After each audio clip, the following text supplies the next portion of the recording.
কবিতা শীতে কাঁপে পথশিশু, কলমে কবি শেখ নুরুল ইসলাম। শীতে কাঁপে পথশিশু, নেই তার কেউ আপন। শিশুর চোখে উষ্ণতার খোঁজ, অসহায় জীবনযাপন। ঠান্ডা বাতাসে ভাঙে নীরবতা, শীতে পথশিশু কাঁপে।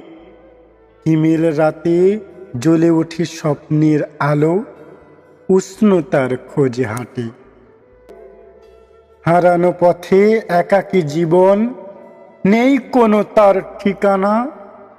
অভাগিনী মায়ের অসহায় সন্তান, বেঁচে থাকা বড় যন্ত্রণা।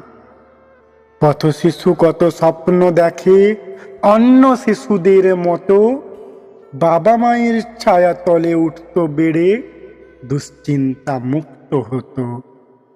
ভাগ্যের নির্মম পরিহাস বেদনাদায়ক, পথশিশু বাঁচে কেমন করে।